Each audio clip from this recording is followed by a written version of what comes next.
어릴 적 유년반 선생님과 함께 다음과 같은 노래를 부르던 기억이 납니다.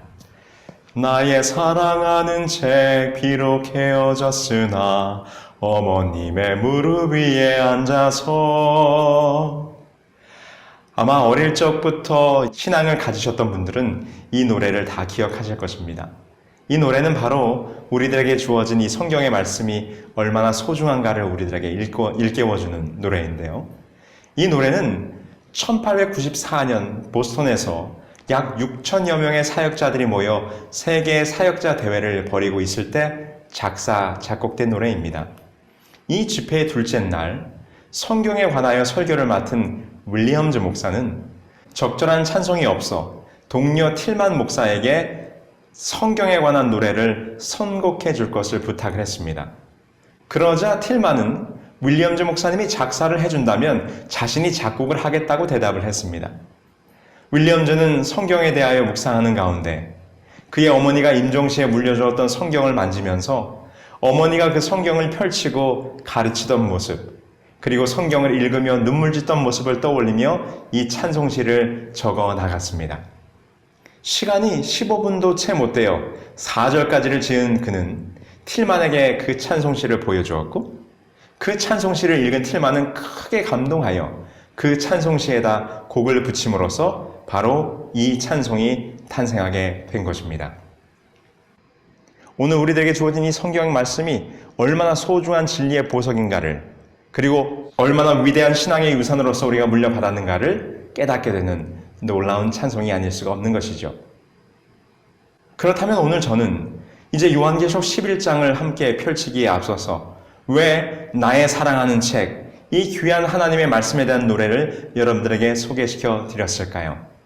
왜냐하면 오늘 우리가 살펴보게 될 요한계시록 11장의 예언에 보면 이제 저 무정행으로부터 또 다른 무서운 사단의 세력이 등장하여 하나님의 진리의 보고요, 진리의 보석인 이 성경 말씀을 해하고 없이 하려고 했던 무서운 예언들이 오늘 요한계시록 11장에 기록되어 있기 때문입니다. 그러나 하나님께서 그 무적행으로부터 올라온 세력으로부터 이 두 증인 성경 말씀을 지키심으로 오늘날까지 우리들에게 이 성경의 귀한 보화가 이어져 내려올 수 있도록 하나님께서 보호하셨던 놀라운 이야기를 함께 나눠보려고 합니다.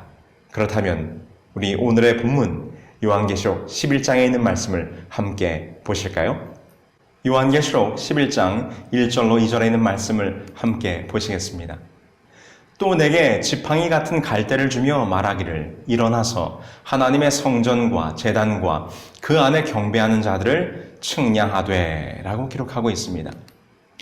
우리는 지난 시간에 요한계시록 10장을 살피면서 그 입에서는 달았으나 배에서는 매우 쓰게 되었던 이 다니엘서의 예언, 그리고 그 다니엘서의 예언의 해석에 따라 정말 달콤했지만 쓴 경험으로 끝났던 재림운동의 역사를 함께 살펴보았습니다. 그러면서 이 예언의 말씀을 다시 예언하여야 하리라 라고 하셨던 말씀과 함께 요한계시록 10장이 끝났던 것을 여러분 기억하실 것입니다. 이제 요한계시록 11장은 그 말씀이 시작되면서 다시 우리들에게 말씀하시기를 지팡이 같은 갈대를 주며 말하기를 하나님의 성전과 제단과 그 안에 경배하는 자들을 다시 측량하라, 이렇게 우리들에게 말씀을 주고 있는 것입니다. 이것을 요한계시록 10장의 재림운동의 끝에 그 성소가 정결하게 될 것이라고 하는 예언을 잘못 해석함으로 매우 쓴 경험이 되었던 그 경험과 연결시켜 생각해 본다면 성소가 정결하게 될 것이라고 하는 2300주야의 예언의 끝의 사건이 무엇을 의미하는가? 그것은 곧 성소의 기별을 온전히 이해했을 때만 올바로 이해할 수 있는 메시지였음을 우리는 알게 되었습니다. 그러므로 여기서 성소를 다시 측량하라고 하는 것은 바로 이 성소에 대하여 다시 한번 깊이 연구하라, 그런 의미로서 우리는 해석할 수도 있을 거예요. 왜냐하면 2300주야의 기별이 단맛이었다가 쓴맛이 되었던 이유가 성소의 정결에 대한 이해가 없었기 때문이었죠. 그러므로 대실망을 경험한 일단의 무리들이 이 하이람 에데슨의 하늘 성소에 대한 계시와 연구를 통해 다시 성경을 연구하는 집단으로 모이게 된 것을 우리는 이러한 관점에서 이해해 볼 수 있게 되는 것입니다. 아울러서 이것을 말씀 자체로서의 구약의 관점에서 한번 이 말씀을 이해해 본다면 다음과 같이도 이해할 수 있어요. 구약 성경에서 성전을 청량한다는 말이 상징적으로 쓰일 때는 하나님의 백성과 그 교회를 회복하고 보존한다는 의미를 가지고 있어요. 에스겔서 40장이나 스가랴 2장의 말씀을 보신다면 우리가 그런 의미를 찾아볼 수 있을 것입니다. 계시록 11장에는 하나님의 말씀인 성경과 그 백성들에 대한 격렬한 박해와 핍박의 역사가 이제 펼쳐지게 될 것입니다. 이제 그러한 시대적 상황에서 그 백성들에게는 희망과 용기를 가져다주는 하나님의 보증의 말씀이 필요했던 것이죠. 그러므로 성전을 측량한다고 하는 또 다른 의미인 하나님의 교회와 하나님의 백성을 회복하고 보존하실 것이라고 하는 약속의 말씀으로도 우리는 이 말씀을 적용하여 해석해 볼 수 있는 것입니다. 자, 그러면서 요한계시록 11장 2절에서는 다음과 같이 기록합니다. 성전 바깥마당은 측량하지 말고 그냥 두라. 이것은 이방인에게 주었은즉 그들이 거룩한 성을 42달 동안 짓밟으리라 라고 기록합니다. 이제 지팡이 같은 갈대자를 가지고 성소를 측량하는 일을 하라는 명령과 함께 성소를 측량하는데 어디는 가만두라는 것입니까? 성전 바깥 마당은 그냥 놔두라는 것입니다. 이 성전 밖 마당은 곧 이방인의 뜰을 의미하는 것이죠. 여기서 이방인이라 함은 비이스라엘 백성을 가리키는 것이 아니라 하나님을 대적하는 모든 무리들을 가리키는 것을 우리는 이해해야 할 것입니다. 왜냐하면 그 이방인들이 성전 바깥 마당을 어떻게 한다고요? 42달 동안 짓밟을 것이다 라고 지금 기록하고 있기 때문입니다. 이미 언급한 대로 중세의 로마 교회는 무수하게 많은 그리스도인들을 박해했으며 성경의 진리들을 변질시키고 변형시키고 또한 진리를 왜곡함으로 사람들이 진리를 분별하지 못하도록 방해하는 역사가 있어 왔습니다. 얼마 동안이요? 여기 기록한 대로 42달 동안.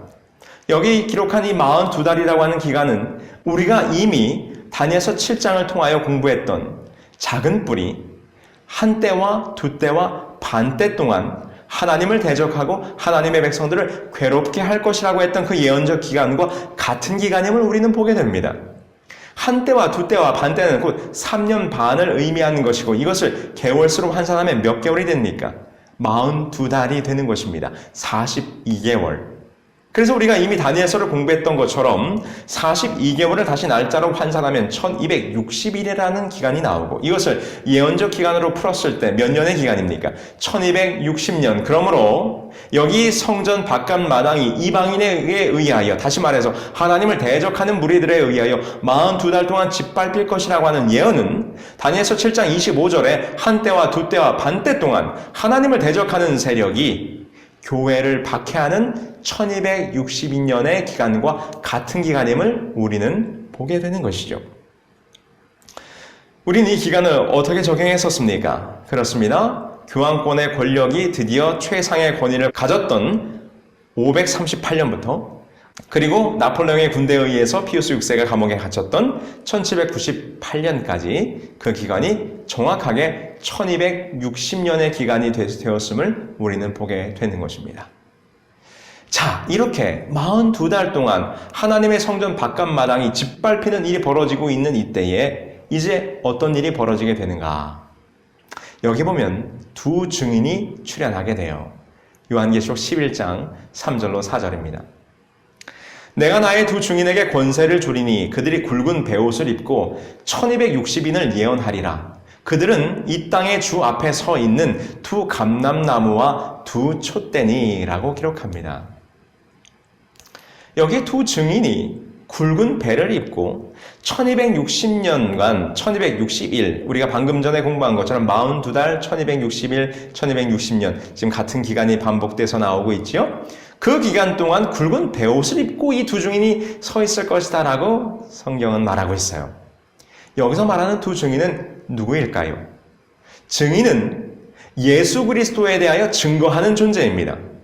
그러므로 여기에 지금 비유적으로 지금 나타나고 있는 두 증인은 누군가? 곧 예수 그리스도에 대하여 증거하고 있는 증인을 의미하는 것인데 이는 요한복음 5장 39절에 기록한 것처럼 이 성경이 곧 내게 대하여 증거하는 것이요 라고 예수님께서 말씀하셨어요. 그러므로 성경은 시대를 초월하여 언제나 살아계신 하나님과 예수 그리스도를 증거하고 있는 두 증인이라고 볼 수 있죠. 왜 두 증인일까요? 그것은 구약과 신약 성경으로 나뉘게 되기 때문일 것입니다. 그래서 예수님은 구약이 자신에 대하여 증거하는 책이라고 분명히 말씀하셨어요. 누가복음 24장 25절 27절에 엠마오로 가는 두 제자들에게 예수 그리스도가 누구인가에 대해서 설명할 때 모세와 선지자와 다니엘서의 글을 통하여 증명하셨기 때문이죠. 아울러 신약 성경 또한 예수님의 생애와 그분의 사업과 그분의 말씀들 그리고 그분의 희생적 죽음과 백성을 위한 부활 그리고 그분의 모든 봉사가 신약 성경에 기록되어 있는 것입니다. 그러므로 공히 이 구약과 성경은 예수 그리스도가 어떠한 분인가 곧 메시아가 누구인가에 대하여 우리들에게 증거하고 있는 여기서는 의인화하여 두 증인이라고 지금 비유되고 있는 것입니다. 그러므로 이 두 증인은 두 감람나무와 두 촛대라고 지금 이렇게 기록하고 있는데 구약시대에 아직 신약 성경이 완성되지는 않았지만 구약은 예언적인 안목으로 구약과 신약 성경에 대하여 두 감람나무라고 하는 상징적인 표현으로 이 신구약에 대하여 증거하고 있는 것을 보게 됩니다. 스가랴 4장 12절로 14절에 보면 다음과 같이 기록하고 있죠. 다시 그에게 물어 이르되 금기름을 흘리는 두 관 옆에 있는 이 감람나무 두 가지는 무슨 뜻이니까 하니 그가 내게 대답하여 이르되 내가 이것이 무엇인지 알지 못하느냐 하는지라 내가 대답하되 내 주여 알지 못하나이다 하니 이르되 이는 기름 부음 받은 자 둘이니 온 세상에 주 앞에 서 있는 자니라 하더라 라고 기록하면서 바로 이 두 감람나무의 가지는 그 두 증인과 일맥상통하는 것으로서 주님 앞에 서서 주님이 누구신가를 증거하는 존재로서 지금 스가랴서에 기록되어 있는 모습을 보게 되는 것입니다. 두 감람나무와 연결되어 있는 두 금관은 불을 켜기 위하여 관 속에 지금 기름이 흐르고 있어요. 이것은 바로 성령의 역사를 통하여 온 세상에 빛을 발하고 있는 신구약 성경을 지칭하기에 매우 적절하다 볼 수 있겠습니다. 자, 그런데 이제 요한계시록 11장에 이제 무서운 사건이 예언되기 시작합니다. 이 두 증인이 1260일 동안 42달 동안 성소가 짓밟힐 동안 굵은 베옷을 입고 매우 슬퍼하고 애통한 가운데 있을 때에 다음과 같은 일이 벌어져요. 요한계시록 11장 7절로 8절입니다. 그들이 그 증언을 마칠 때에 무적행으로부터 올라오는 짐승이 그들과 더불어 전쟁을 일으켜 그들을 이기고 그들을 죽일 터인즉 그들의 시체가 큰 성길에 있으리니 그 성은 영적으로 하면 소돔이라고도 하고 애굽이라고도 하니 곧 그들의 주께서 십자가에 못 박히신 곳이라 라고 기록합니다. 여기 잘 보세요. 그들이 그 증거를 마칠 때에 라고 기록하고 있습니다. 그들이 굵은 베옷을 입고 몇 년 동안? 며칠 동안이요? 1260일 동안 증거할 것이라고 했는데 그 증거를 마칠 때라고 하는 것을 봐서는 이제 이 다음에 벌어지는 사건은 두 증인이 1260일을 예언하고 난 다음 다시 말해서 이 1260년 42달의 기간이 끝나갈 즈음에 이제 이 일이 벌어질 것이라고 하는 것입니다. 그러므로 이때는 1798년 종교암흑 시대의 예언적 역사적인 시기가 끝나갈 때쯤에 이제 그 다음 사건이 벌어지게 되는 것을 보게 되는 것입니다. 자, 그 1260년의 기간이 그 증거를 마칠 때쯤 어떤 일이 벌어졌습니까? 무적행에서 놀라운 짐승이 또 하나 출현하게 됩니다.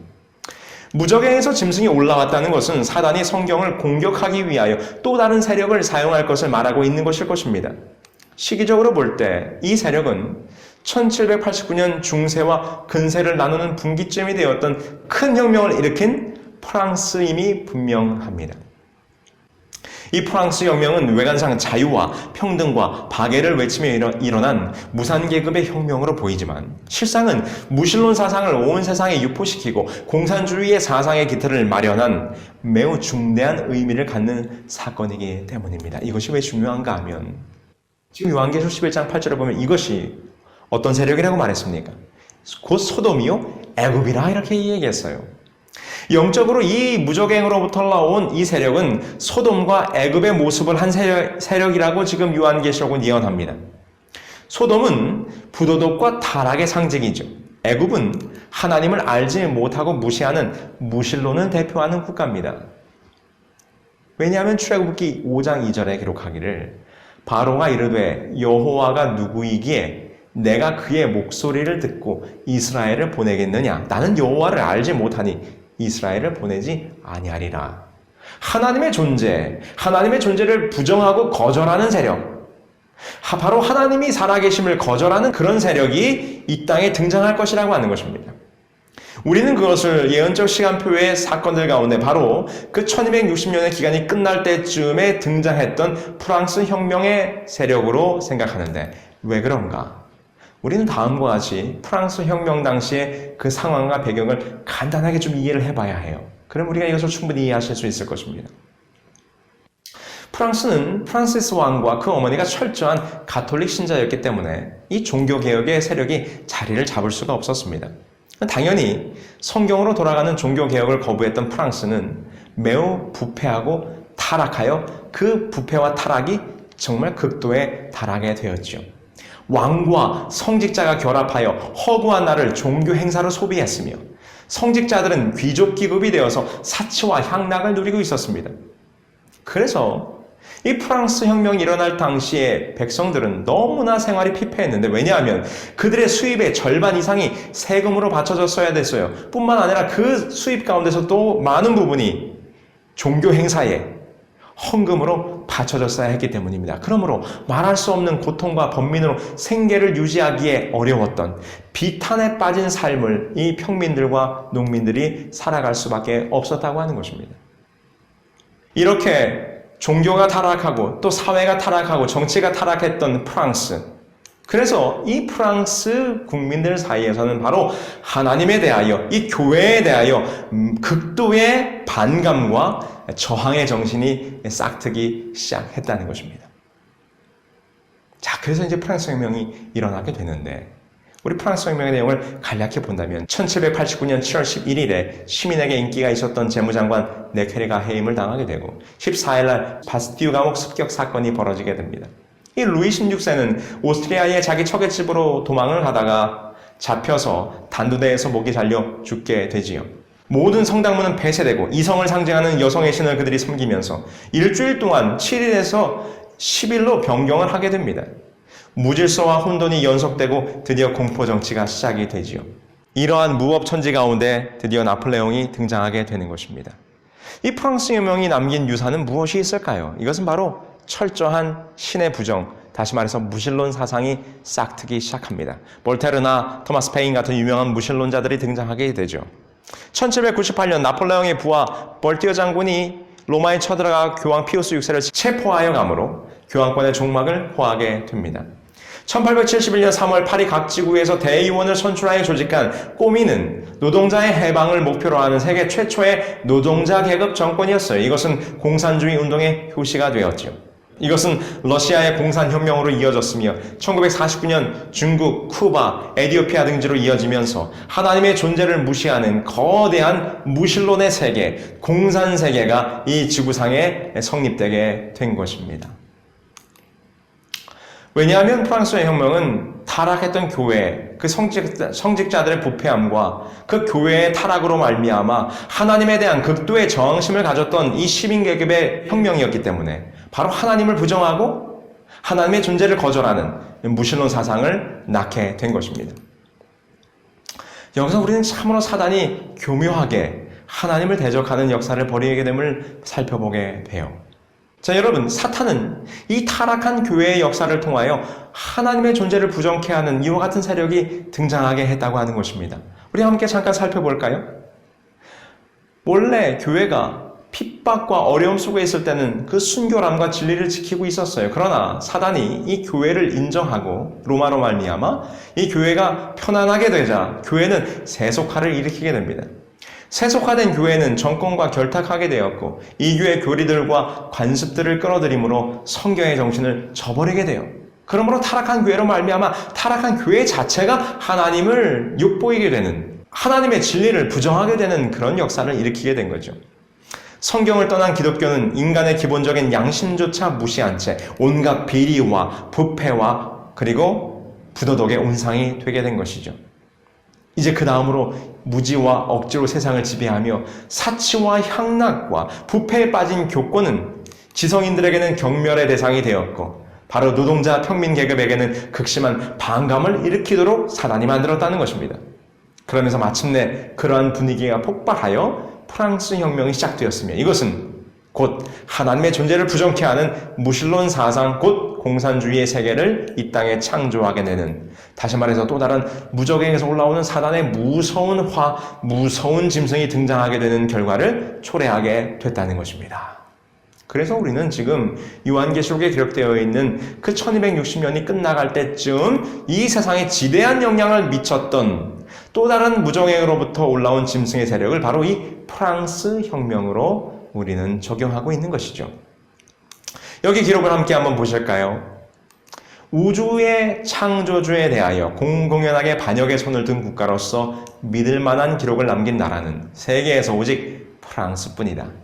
영국, 독일, 스페인, 그 밖에 다른 나라에서도 하나님을 모독하는 자들과 무신론을 주장하는 자들이 계속해서 많이 존재해 왔고 지금도 여전히 존재하고 있다. 그러나 프랑스는 의회의 결의로서 무신론을 선언했고 주도의 모든 인구와 그 밖의 모든 곳에서 무수한 사람들이 남녀를 막론하고 그 결의를 수락하고 기쁨으로 노래하며 춤을 춘 유일한 국가로서 세계 역사상 그 유래를 찾아볼 수 없다라고 기록하면서 바로 이 역사의 기록 속에서도 프랑스 혁명 정부, 이 혁명 세력이 하나님의 존재를 부정하는 무신론 사상을 일으키면서 또 다른 무정행에로부터 올라오는 사단의 무서운 짐승임을 우리는 확인해 보게 되는 것입니다. 그런데 이 세력이 올라와서 어떤 일을 벌이는가? 바로 이 두 증인은 무엇입니까? 이 성경을 말살하려는 시도를 벌이게 될 것이 예언되어 있는 것입니다. 요한계시록 11장 9절로 10절에 있는 말씀을 함께 보시죠. 백성들과 족속과 방언과 나라 중에서 사람들이 그 시체를 사흘 반 동안 보며 무덤에 장사하지 못하게 하리로다. 이 두 선지자가 땅에 사는 자들을 괴롭게 한 거로 땅에 사는 자들이 그들의 죽음을 즐거워하고 기뻐하여 서로 예물을 보내리라 하더라.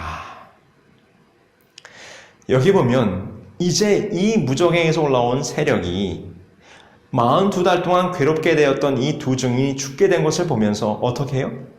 기뻐하고 즐거워해요. 사흘 반 동안 그들을 길거리에 시체를 내려놓고 그것을 장사 지내지 못하게 하면서 그 모습을 보면서 기뻐하고 노래를 부르는 모습이 지금 여기 기록되어 있습니다. 이것은 지금 그 무적행으로부터 올라온 세력인 프랑스 혁명 세력이 하나님의 성경을 말살하려고 하는 시도를 했던 것을 우리들에게 예언하고 있는데 어떻게 우리는 그것이 이루어졌냐 함께 보시자고요. 교회의 성직자들의 부패와 타락과 사치가 백성들의 분노를 격발시켰습니다. 그래서 당시 프랑스의 상황은 두 선지자가 땅에 거하는 자들을 괴롭게 한 거로 땅에 거하는 자들이 저희의 죽음을 즐거워했다고 예언한 것처럼 그와 같은 상황이었다는 것입니다. 왜냐하면 이 프랑스 혁명을 일으켰던 시민계급의 입장에서는 저 성경 때문에, 저 종교 때문에, 저 중세교회 때문에 우리가 너무너무 힘들었다. 그러므로 그 두 증인이 자기들을 괴롭게 한 거라고 이렇게 지금 예언되어 있는 모습이 그들에게 적용되어 수 있는 것이죠. 그러면서 그들은 이 성경이 죽게 된 모습을 보면서 기뻐하게 될 것이라고 예언하고 있는 것입니다. 차하순의 서양사 총론 383페이지에 보면 다음과 같이 기록하고 있어요. 교회는 폐쇄되고 종교적 주상은 파괴되었다. 이성교가 창시되어 1793년 11월 노트르담 교회에서 이성의 축제가 벌어졌으며 러베스피에르는 최고 존재에 대한 종교를 창시하기까지 하였다라고 기록하고 있는 것입니다. 그들이 교회를 정면으로 도전하고 이 교회의 세력에 대적하여 이 교회를 완전히 말살하려고 했던 모습을 우리는 보게 되는 것이죠. 그런데 여기 보면 아주 특별한 또 예언적 기간이 나와요. 그들이 얼마 동안? 사흘 반 동안 이 두 증인의 시체를 길거리에 버려두고 그것으로 인해서 기뻐했다고 기록하고 있지요. 사흘 반은 얼마입니까? 사흘 반은 곧 3년 반을 의미하는 것이죠. 그런데 여러분 이 역사를 함께 보실까요? 프랑스 혁명 의회는 1793년 11월 26일에 성경과 종교 행사 금지령을 공식적으로 의회에서 결의하게 돼요. 그리고 그 후 프랑스는 최악의 무질서와 혼란과 공포로 얼룩진 정치 분위기가 만들어졌고 마침내 프랑스 의회는 다시 1797년 7월 17일에 성경과 종교 행사를 금지하는 철회령을 의회에서 다시 결의하게 됩니다. 그런데 이것이 놀랍게도 정확히 3년 반의 기간이 흘렀음을 우리는 보게 되는 것입니다. 그들이 사흘 반 동안 성경을 금지하고 모든 종교 행사를 금지하는 의회의 결의를 했다는 것입니다. 그런데 그것이 정확히 사흘 반이 지난 다음에 그 성경 및 종교 행사 금지령이 철회되는 모습이 이루어지면서 이 사흘 반 동안에 두 증인의 시체가 길거리에서 모욕당할 것에 대한 예언이 정확히 이루어진 모습을 우리는 보게 되는 것이죠. 자, 이제 그 다음에 어떻게 예언이 이루어집니까? 이제 하나님께서 두 증인을 다시 부활시키고 그들에게 힘을 주사 이 두 증인이 놀라운 역사를 다시 시작하는 모습이 예언되어 있어요. 요한계시록 11장 11절로 12절입니다. 3일 반 후에 하나님께로부터 생기가 그들 속에 들어가매 그들이 발로 일어서니 구경하는 자들이 크게 두려워하더라. 하늘로부터 큰 음성이 있어 이리로 올라오라 함을 그들이 듣고 구름을 타고 하늘로 올라가니 그들의 원수들도 구경하더라 라고 기록하고 있습니다. 이 사흘 반의 기간이 끝난 다음에 그 뒤에 다시 이 성경이 두 증인이 하나님으로부터 생기를 받아 놀라운 능력을 행할 것을 우리들에게 보여주고 있어요. 1517년 종교개혁과 함께 성경 번역 사업이 시작되었으나 가톨릭의 방해로 지지부진해지게 됩니다. 그러나 1804년 영국 성서공회가 조직되고 1816년 미국 성서공회가 조직되면서 이제 본격적으로 이 성경 두 증인이 온 세상에 증거되는 놀라운 역사가 벌어지게 되는 것입니다. 하나님께서 이리로 올라오라 하니 구름을 타고 그들이 능력을 행하면서 온 세상으로 증거되는 모습의 예언이 성취되고 있는 것이죠. 그러므로 오늘날 그렇게 사단의 공격과 방해와 두 증인을 말살하려고 하는 시도가 있었음에도 불구하고 오늘날 성경은 어떻습니까? 2400여 개의 언어로 번역되어 매년 수억 권씩 전 세계에 퍼져나가고 있습니다. 이것은 바로 요한계시록 11장 11절로 12절의 예언의 성취가 아닐 수가 없는 것이죠. 그러면서 요한계시록 11장 13절에는 이 성경을 학대했던 이 프랑스 혁명 세력에게 미쳤던 재앙에 대하여 다음과 같이 묘사합니다. 요한계시록 11장 13절입니다. 그때에 큰 지진이 나서 성 10분의 1이 무너지고 지진에 죽은 사람이 7천이라 그 남은 자들이 두려워하여 영광을 하늘의 하나님께 돌리더라. 이 프랑스 혁명정부 시대 때 이 프랑스는 정치적, 영적 그리고 사회적으로 큰 피해를 입게 됩니다.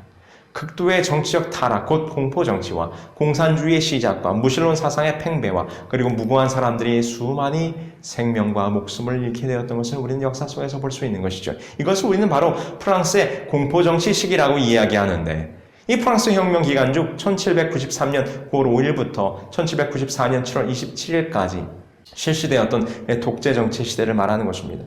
이 기간 동안에 로베스피에르가 이끄는 공안위원회가 프랑스 정부에 대해 완전한 독재권을 가지고 행사하게 됐는데 혁명정부는 공포정치를 실시하여 반혁명분자인 귀족, 성직자, 사재기꾼을 엄하게 다루기로 합니다. 공포정치 중에 약 30만 명이 용의자로 체포되거나 1만 7천 명이 공식 처형을 당했으며 많은 사람들이 감옥에서 죽거나 재판도 못 받고 죽게 되는 그와 같은 일이 벌어지게 되는 것이죠. 특별히 파리에서는 이렇게 처형 사태가 물결처럼 번졌고 종교적으로는 자크 에베르의 추종자들이 이끈 비그리스도교화 운동이 이 프랑스 전역을 장악하게 됩니다.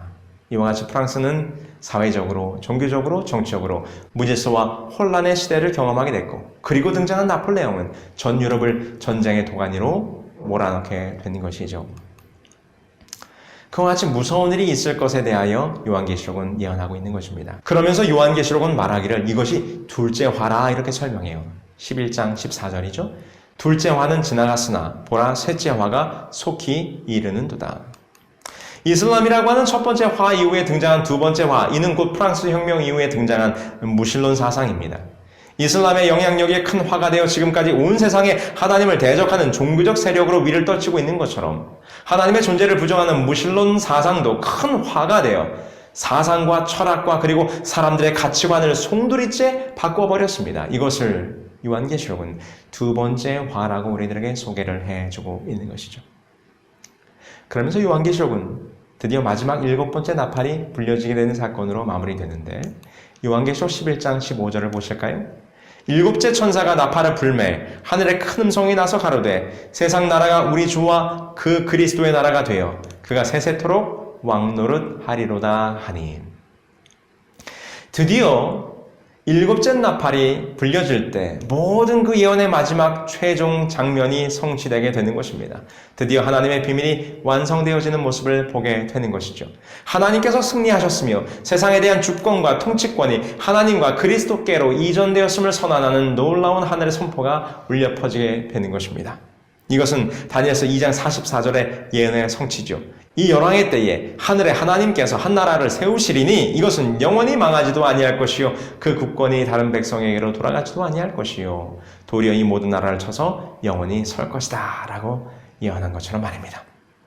그러면서 요한계시록 11장 16절로 18절로 이렇게 말씀이 기록되어 있어요. 하나님 앞에서 자기 보좌에 앉아있던 24장로가 엎드려 얼굴을 땅에 대고 하나님께 경배하여 이르되 감사하옵나니 옛적에도 계셨고 지금도 계신 주 하나님 곧 전능하신 이여 친히 큰 권능을 잡으시고 왕노릇 하시도다. 이방인들이 분노하며 주의 진노가 내려 죽은 자를 심판하시며 종 선지자들과 성도들과 또 작은 자든지 큰 자든지 주의 이름을 경외하는 자들에게 상 주시며 또 땅을 망하게 하는 자들을 멸망시킬 때로소이다 하더라.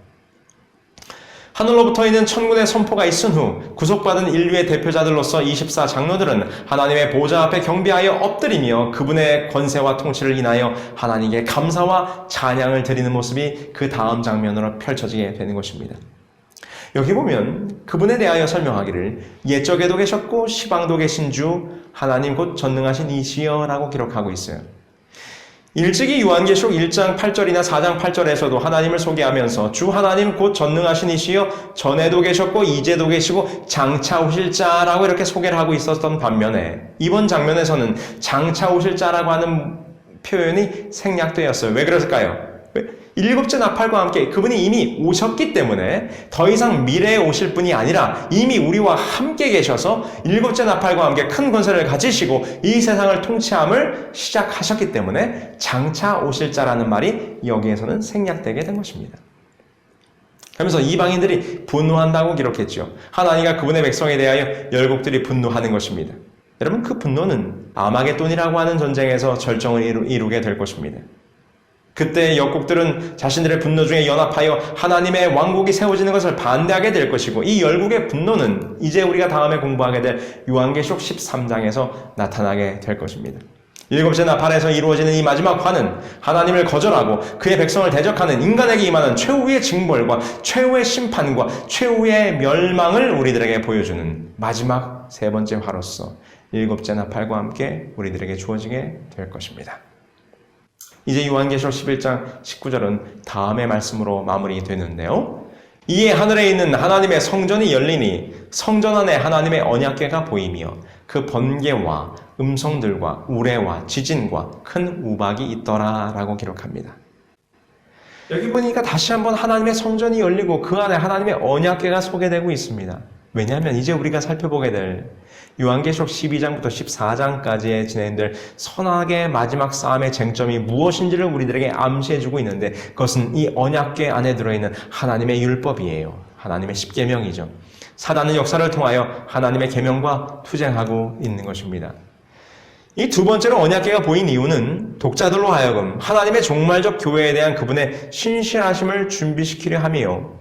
구약에서 언약궤는 당신의 백성과 언제나 함께 하시는 하나님의 임재의 상징이었고 그분의 약속에 대한 보증이었습니다.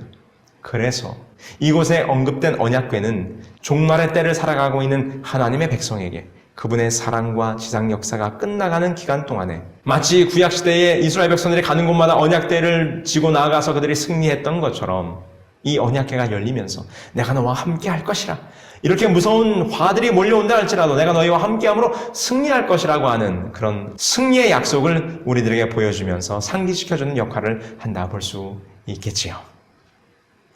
그러므로 우리는 염려할 필요가 없는 것입니다. 아무리 이 세상에 무서운 일들이 일어난다 할지라도 무적행으로부터 올라오는 사단의 세력들이 있다 할지라도 우리는 우리에게 승리를 안겨다주는 이 언약궤와 함께 동행하게 될 때 우리는 언제나 승리를 거머쥐게 될 것입니다. 우리 사랑하는 새벽성서학교 형제 자매 여러분, 오늘 우리는 요한계시록 11장의 사건을 통하여 다시 한번 무정행으로부터 올라오는 두 번째 화, 놀라운 사단의 세력, 무서운 사단의 세력, 이 무신론 사상의 등장에 대하여 생각해 보았습니다.